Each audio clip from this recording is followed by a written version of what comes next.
Hi, my name is Chris Hart. I'm a cartoonist, and this is the book I authored called, one of the many books, Cartooning, the Ultimate Character Design Book. And it shows you lots of tips on how to draw original cartoon characters, and then goes into neighborhood by neighborhood, the suburbs, suburban type characters, and the city characters, and the rich country club type characters. And it's a lot of fun. Cartooning, the Ultimate Character Design Book. If you'd like to find it, it's everywhere. So now let me show you how to draw another kind of cartoon character. You know, you want to design your own. This is called the Dude. He is a dude. And so we're going to color this in a minute, and I'm going to show you some interesting coloring ideas. But first, let's see how you draw him. So I want you to be able to draw the guy. So we're going to start with our basic construction. All right, so what we have is, instead of having an egg shape, we have an egg, and then we slice the front of it down to get that kind of severe look, a very retro look. So there are his eyes like this, but he looks very serious with the eyes. So to take a little bit of that seriousness out, but still have the fun eyes, we're going to bring the eyebrows up, like so. And to give him a kind of an awkward look, we're going to give him a big chin. If we just put the smile in the middle, he's just a little too symmetrical. So let's make him a little funny by bringing the mouth up a little high, like that. And a little indication like that of his mouth. We're going to give him a very underwhelming beard, his little goatee, which is probably the most that he could ever grow, and an ear that goes sideways, which is a fun look. Most people don't think of using ears to create fun. See, that's a sideways ear. But everything is grist for the mill when you do cartoons. Every little thing, like for instance, even here, rather than continue the round line, I'm going to straighten this line out and then go around. Anything you can do to add fun. Now we're going to put a hat on him, so we're going to cover some of the head. Hat does not go on top of the head.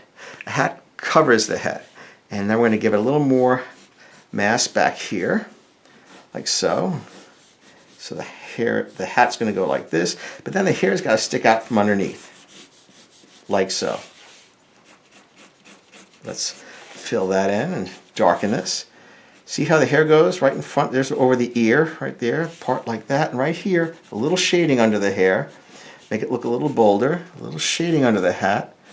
Make it look a little bolder. And we're going to have his hair flop out from behind. This is a ring. Not straight across, but if it's a cuff or a collar, it's rounded. See how it's rounded like that? It will give him droopy shoulders. He's obviously not a muscle guy, so we're going to put the shoulders a little low. And we can, before we get to the color, we'll just shade that in a little bit to make the black and white look a little better. Like so.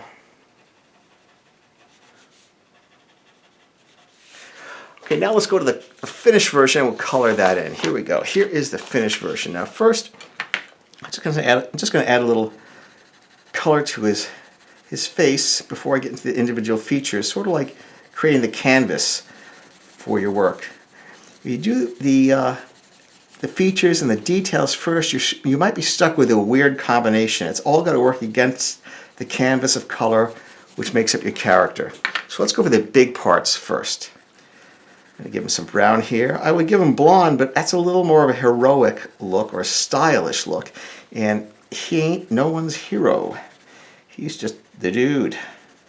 Not the dude. That was from actually a movie. Have you guys seen that movie, The Big Lebowski? Great movie. Funny movie.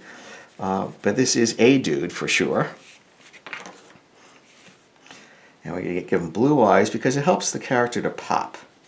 See, look at that. Pop is a term artists use to mean it comes off the page, kind of comes at you. And that's what happens. We're going to give him a little bit of shadow right here, just below the eyebrows, just to bring it out a little bit. And a little bit between the eyes. Okay. Then we'll give him sort of like an off color, a muted look for his hat. If we make it very bright, it's going to take away from his features and his face. And we don't want to do that. We want to leave that the way it is. And now we will do this. We'll do his shirt, and we're going to make this pop out a little more. Give him some life. So you need some lively colors, but if I make his face too lively, he's going to look like a buoyant character, and he's not. He's a little lower key. He's kind of funny, but in a sly way. But we're going to make the shirt come alive a little more, and one way to do that is to give it the complementary colors of red and yellow. They really go nicely together. So, and we can add a little bit of color behind him, kind of frame him with color. I like to do that sometimes. Rather than just leave it completely white or take the time to do a big background, you just add a little bit of color. All right, so there we go. I hope you enjoyed that. And if you'd like to see more of my work, you can always see more videos on my YouTube channel. Hey, I told you to get back there. And also, here's my social media, my website, ChristopherHartBooks.com, and my Facebook, facebook.com/learn-to-draw-cartoons. I hope you visit me there, leave a comment, and I'll try to get back to everybody. I always do. Thank you for visiting me, and I enjoyed it. I hope you did too. Bye-bye.